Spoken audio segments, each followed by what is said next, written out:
జీవితాంతం పనిచేస్తూనే ఉన్నాడు కాబట్టి ఆయనంతటి ఆస్తికుడు ఇంకొకడు లేడు.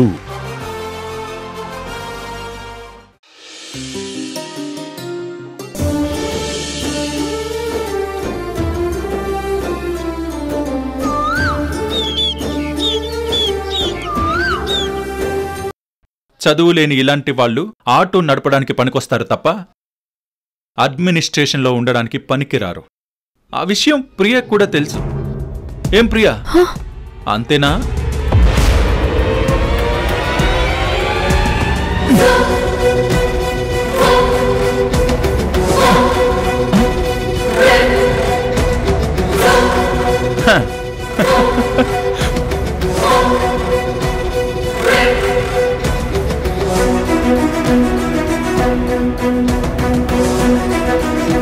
ఏంటి సార్ అది? మీ యాక్షన్ నాకు అర్థం కావట్లేదు. తనకు అర్థమైంది.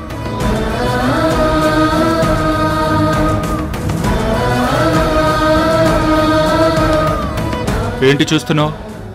పిఏ అంటే పక్కనే ఉండి అన్నీ వినడం కాదు, అన్నీ చదవగలగాలి, మాట్లాడగలగాలి. హే, ఇందాకేదో రూల్స్ మాట్లాడావు కదా, ఇప్పుడు నోరు విప్పవే. అడ్డదారుల్లో వచ్చి అందలం ఎక్కాలి అంటే ఇలాగే ఉంటుంది. ఏబిసిడీలు కూడా రాకుండా వచ్చి పిఏగా సెటిల్ అయ్యావు. జాబ్ సంపాదిస్తే సరిపోదు, ఆ జాబ్ని చేయగలగాలి.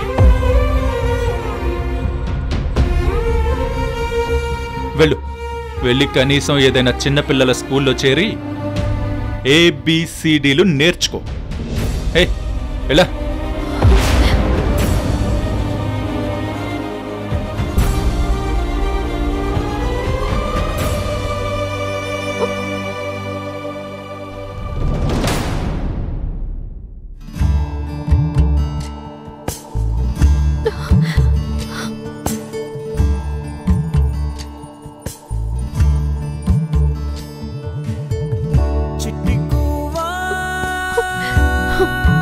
ఆడిటర్ రాసిన రిపోర్ట్ ఏంటో చదువు చాలు.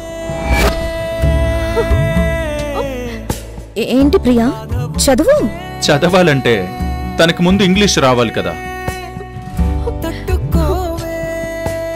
చదువులేని ఇలాంటి వాళ్ళు ఆటో నడపడానికి పనికొస్తారు తప్ప అడ్మినిస్ట్రేషన్లో ఉండడానికి పనికిరారు.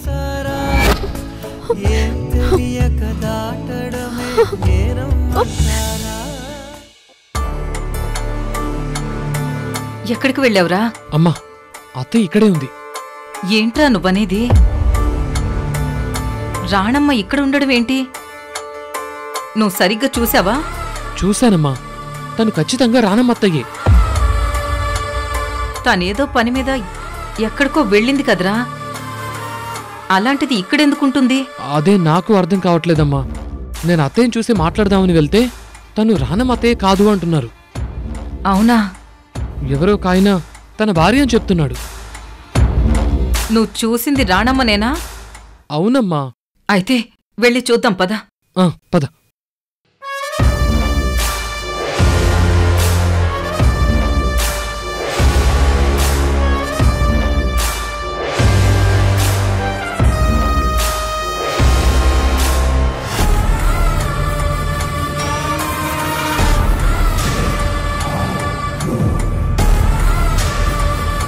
అమ్మా అమ్మా, అదిగో ఆయనే.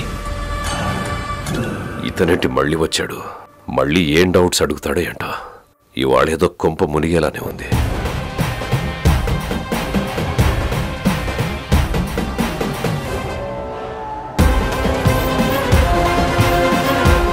సార్ అమ్మా, ఈయనేనమ్మా అత్తయ్యని తన భార్య అంటున్నారు.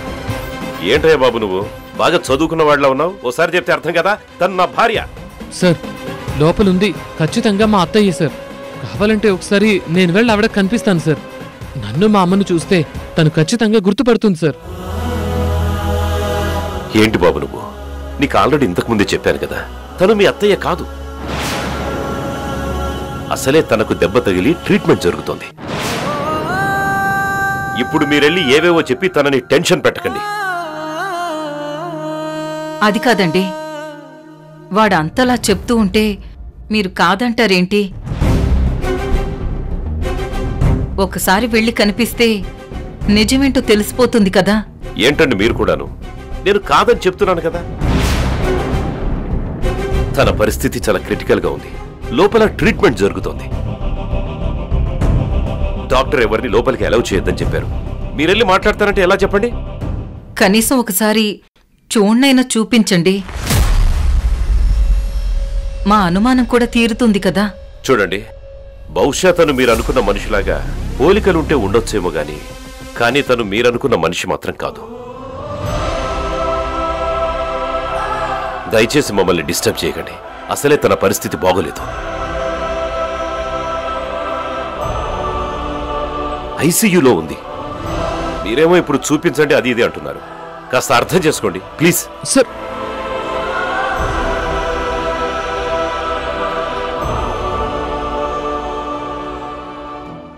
సరేలేరా, బహుశా ఆయన చెప్పినట్టు మీ అత్తయ్య పోలికలున్నాయేమో. అంతేకాని తానయ్యుండదులేరా. నువ్వే పొరపాటు పడుతున్నావేమో. లేదమ్మా, నాకు అనుమానంగా ఉంది. నేను బాగా చూశాను. తను ఖచ్చితంగా మన రానమ్మత్తయ్యే. సరే ఉండు, ఒకసారి ఫోన్ చేసి చూస్తాను.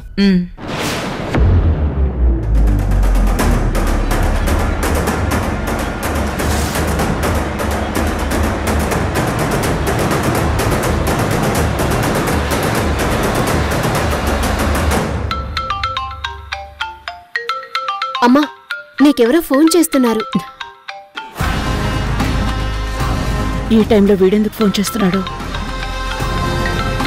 స్పీకర్ ఆన్ చేయనా? వద్దు. సరే. హలో హలో అత్తయ్య. చెప్పు రవి. అత్తయ్య, ఇప్పుడు మీరు ఎక్కడున్నారు? ఎందుకు? చెప్పత్తయ్య, ఇప్పుడు మీరు ఎక్కడున్నారు? నేను గుళ్ళో ఉన్నాను. గుళ్ళోనా? అవును. ఏంటి, ఏమైనా అర్జెంటుగా మాట్లాడాలా? నేను తర్వాత చేయనా? పర్లేదు అత్తయ్య, తర్వాత నేనే చేస్తాను. ఉంటాను.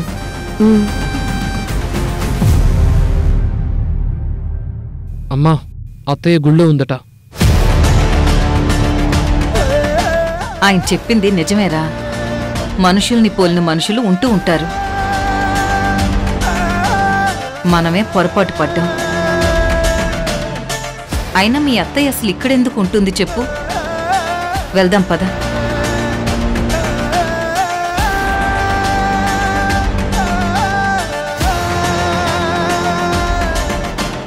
అమ్మయ్యా, గండం గట్టెక్కింది. వీలైనంత త్వరగా ఇక్కడి నుంచి వెళ్ళిపోవాలి. ఏంటమ్మా, గుళ్ళో ఉన్నానని అబద్ధం ఎందుకు చెప్పావు? నేను చెప్పింది అబద్ధం కాదమ్మా, నిజమే. నిజమేలా అవుతుందమ్మా? మనముంది హాస్పిటల్లో కదా, గుళ్ళో కాదు కదా. హాస్పిటల్కి అందరూ ఆరోగ్య సమస్యలతో వస్తారమ్మా. డాక్టర్ని దేవుళ్ళ కొలుస్తారు. దేవుడు ఉండేది ఎక్కడ? గుళ్ళోనే కదా. అందుకే రోగుల పాలిట హాస్పిటల్ దేవాలయం, డాక్టర్ దేవుడు. ఇది అందరూ నమ్మే నిజం. అందుకే మీ అమ్మ కూడా గుడిలో ఉన్నానని చెప్పుకుంటుంది. అవునమ్మా, ఒక రకంగా ఆలోచిస్తే హాస్పిటల్ అనేది దేవాలయంతో సమానం. మీ అమ్మ ఏం చెప్పినా అందులో ఒక అర్థం పరమార్థం ఉంటుందమ్మా. నిజమే డాడీ, అమ్మ ఏది చెప్తే అదే కరెక్ట్. సరే, నేనెళ్ళి అమ్మకి జ్యూస్ తీసుకొస్తాను.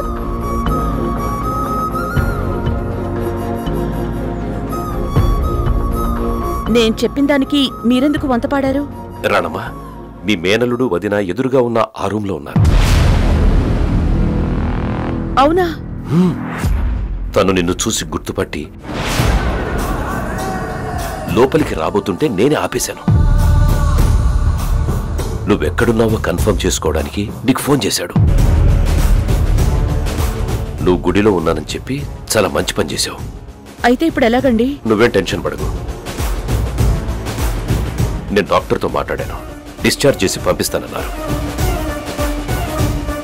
ఏమన్నా కావాలనుకుంటే డాక్టర్లను ఇంటికి పిలిపిద్దాం. మనం మాత్రం వెంటనే ఇక్కడి నుంచి వెళ్ళిపోవాలి. అలాగేనండి. సరే.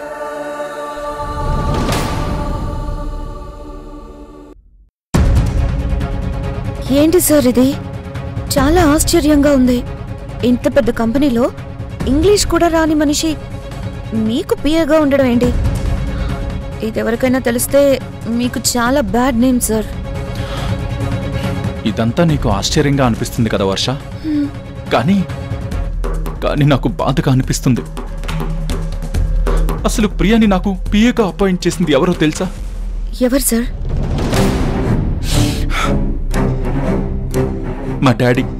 అవునా? ధర్మతేజ గారు అయినా మినిమం క్వాలిఫికేషన్ లేని అమ్మాయిని మీకు పిఏగా ఎలా అపాయింట్ చేశారు? కనీసం ఇంగ్లీష్ మాట్లాడడం కూడా రావడం లేదు. ఏం చెప్పమంటావు వర్ష? నా బాధని పంచుకోవడానికి నాకు నువ్వు తప్ప వేరే ఎవ్వరూ కనిపించట్లేదు. యాక్చువల్గా నీతో ఈ విషయం గురించి మాట్లాడదామని లోపలికి రమ్మని పిలిచాను. కానీ అంతలో ప్రియ వచ్చి మొత్తం అంతా డిస్టర్బ్ చేసేసింది. సార్, మీ డాడీ తనని అపాయింట్ చేసినా మీరెలా టాలరేట్ చేస్తున్నారు? ఇలాంటి పర్సన్ మీకు పిఏగా ఉంటే అందరూ మీ గురించి ఎగతాళిగా మాట్లాడుకుంటారు సార్. మీరు ఏదో ఒక నిర్ణయం త్వరగా తీసుకోవాలి. అలా చేయలేని వర్ష, ఎందుకంటే నేనేం చేసినా అది మా డాడీ మీదే రిఫ్లెక్ట్ అవుతుంది. ఆయన చాలా బాధపడతారు. ప్రియని జాబ్లోంచి తీసేయడం అంటే మా డాడీ డెసిషన్ని నేను కాదనడమే. అసలు మీ డాడీ కూడా ఇలాంటి డెసిషన్ ఎలా తీసుకున్నారు సార్? అదొక పెద్ద స్టోరీ వర్ష. ఆ ప్రియ వాళ్ళ డాడీకి మా డాడీకి మధ్య ఓల్డ్ ఫ్రెండ్షిప్ ఉంది. మా చిన్నప్పుడే మా ఇద్దరికి పెళ్లి చేయాలని వాళ్ళిద్దరూ అనుకున్నారు. ఇచ్చిన మాట కోసం మా డాడీ తన్ని పెళ్లి చేసుకోమంటున్నారు. కానీ నేను ఒప్పుకోలేదు. ఎలా ఒప్పుకుంటాను చెప్పు? నేను ఆల్రెడీ ఒక అమ్మాయిని ప్రేమించి తనను దూరం చేసుకుని కుమిలిపోతున్నాను. ఆ విషయం నీకు చెప్పాను కదా. ఆ బాధలోంచి బయటపడి నా దృష్టంతా నా కెరియర్ మీదనే ఫోకస్ చేశాను. నేను ఈ సిటీలోనే బిజినెస్ టైకూన్గా ఎదగాలి. టాప్ 3 మెంబర్స్లో నేను ఒక్కడిగా ఉండాలన్నదే అదే నా డ్రీమ్. దాని మీద ఫోకస్ పెట్టి నేను వెళ్తున్నాను. నా ఆలోచనలన్నీ అలా వెళ్తూ ఉంటే మా డాడీ తనని పెళ్లి చేసుకోమని గొడవ చేస్తున్నారు. ఇదిగో ప్రియని తెచ్చి నాకు అసిస్టెంట్గా చేర్చారు. నువ్వే చెప్పు, ఆ ప్రియకి నాకు ఏ రకంగా సెట్ అవుతుంది? నిజమే సార్, తనకి కార్పొరేట్ కల్చర్ తెలిసినట్లేదు. ఇందాక మీ దగ్గరకు వస్తుంటే నా డ్రెస్ గురించి క్లాస్ పీకింది. ఈ సొసైటీకి తన థింకింగ్కి అస్సలు సెట్ కాదు సార్. కదా, నా బాధంతా అదే వర్ష. నా పక్కన నాకు తగ్గట్టుగా నా రేంజ్లో ఉండాలంటే ఎలా ఉండాలి?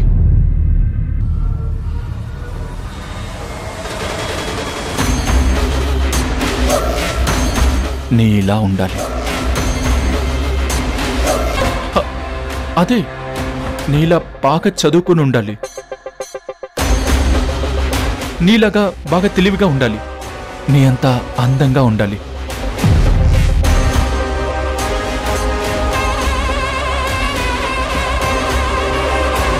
నీలో ఉండే ఒక్క క్వాలిటీ అయినా తనలో ఉందేమో చెప్పు. అదే, ప్రతి మగాడి సక్సెస్ వెనుక ఒక ఆడది ఉంటుంది అంటారు కదా. కానీ రేపు నాకు ప్రియతో పెళ్ళైతే నా ఫెయిల్యూర్ వెనుక మాత్రం ఆ ప్రియనే ఉంటుంది. ఈ విషయం మా డాడీకి ఎంత చెప్పినా అర్థం చేసుకోవట్లేదు. నా బాధ ఎవరికి చెప్పుకోవాలో కూడా తెలియడం లేదు. అంతగా లోపల కుమిలిపోతున్నాను.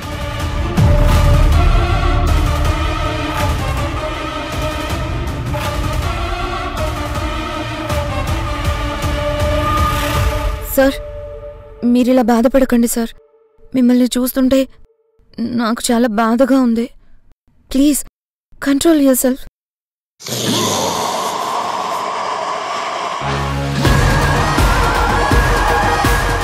నేను ట్రై చేస్తున్నాను వర్ష, బట్ ఐ కాంట్.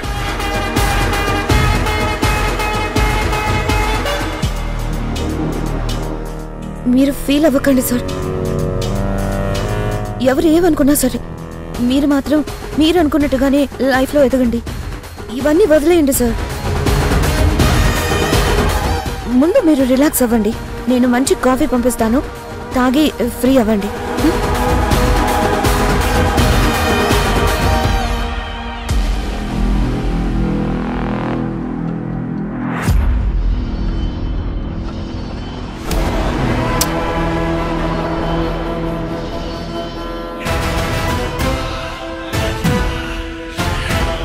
ఇప్పుడు తాగాల్సిందే కాఫీ కాదు,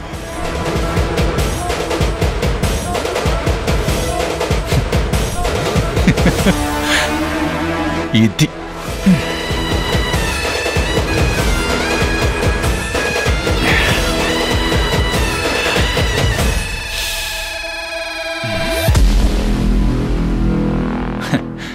ఓసే ప్రియా, నువ్వు లోపలికి రావడం నాకు ప్లస్ అయింది.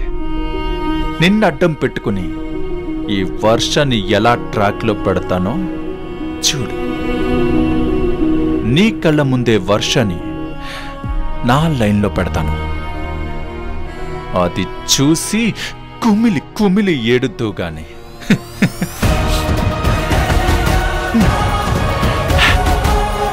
ఈ కృష్ణ అనుకుంటే ఏదైనా అలా జరిగిపోవాల్సిందే.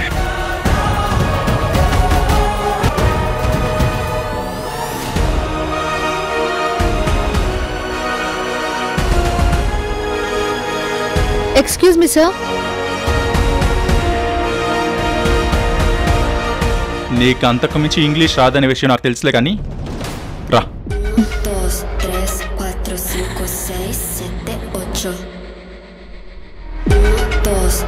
ఎందుకొచ్చావు?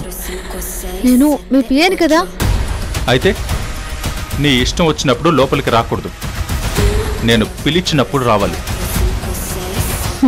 అంతేలే, ఆటో నడుపుకునేదానికి ఆఫీస్లో ఎలా ఉండాలో ఎలా తెలుస్తుంది. అవును, ఎందుకు వచ్చావు? కాఫీ ఇచ్చి వెళ్దామని వచ్చాను. ఇది ఇది నువ్వు దీనికి మాత్రమే పనికొస్తావు, దీనికి తప్ప దేనికి పనికిరావు. రేపటి నుంచి ఒక పని చేయి. ఈ ఆఫీస్ టేబుల్స్ క్లీన్ చేయడం, బాత్రూంలు కడగడం, టాయిలెట్స్లో నాప్థలిన్ బాల్స్ వేయడం, ఇలాంటి పనులు చేస్తూ ఉండు. నువ్వు తీసుకునే జీతానికి కొద్దిగా అయినా వాల్యూ ఉంటుంది. నాకు అలాంటి పనులు చేయడానికి ఎలాంటి అభ్యంతరం లేదు. నేను ఖచ్చితంగా చేస్తాను. Dignity of labour. ఏ పని చేయడానికైనా నేను రెడీ. అబ్బా, ఈ పదం బాగానే బట్టి పట్టావు. నేను ఇంకా మాట్లాడతాను, కానీ దేనికైనా సమయం రావాలి. ఈరోజు కాకపోతే రేపైనా నేను మీ ఇంటికి కోడలు అవుతాను, ఈ ఆఫీస్కి బాస్ అవుతాను. ఆ రోజు కృష్ణ గారి భార్య ధర్మతేజ గారి కోడలు ఒకప్పుడు ఆఫీస్లో బాత్రూంలు క్లీన్ చేసిందని నా గురించి చెప్పుకుంటారు. దానికి మీరు ఫీల్ అవ్వకుండా ఉంటే నేనే పని చేయడానికైనా సిద్ధంగానే ఉన్నాను. పగటి కలలు కనకు. నువ్వు తలకిందులుగా తపస్సు చేసినా నా భార్యవి కాలేవు. మోసం చేసి ఇక్కడ పిఏగా చేరినంత ఈజీ కాదు, అది తెలుసుకో మచ్చ ప్రియా.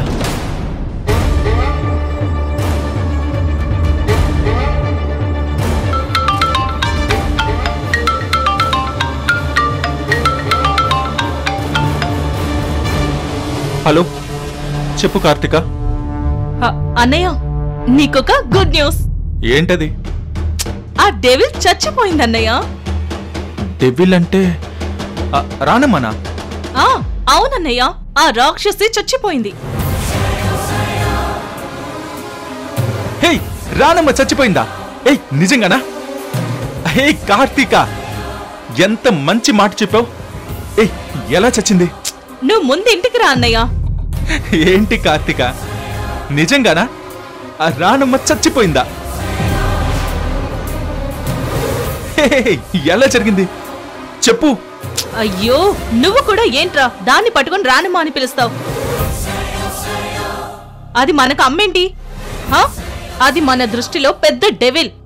అదే, ఆ డెవిల్ చచ్చిపోయింది కదా, అసలు ఏం జరిగిందో చెప్పు. నీకంత డీటెయిల్ గా తర్వాత చెప్తాను, నువ్వు ముందు ఇంటికి రా అన్నయ్య. నువ్వింత శుభవార్త చెప్పాక నేను రాకుండా ఉంటానా? 2 నిమిషాల్లో నీ ముందుంటాను.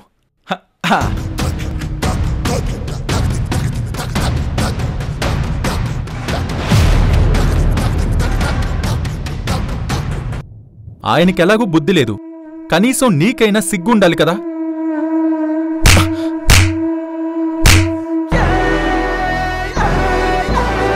ఏయ్,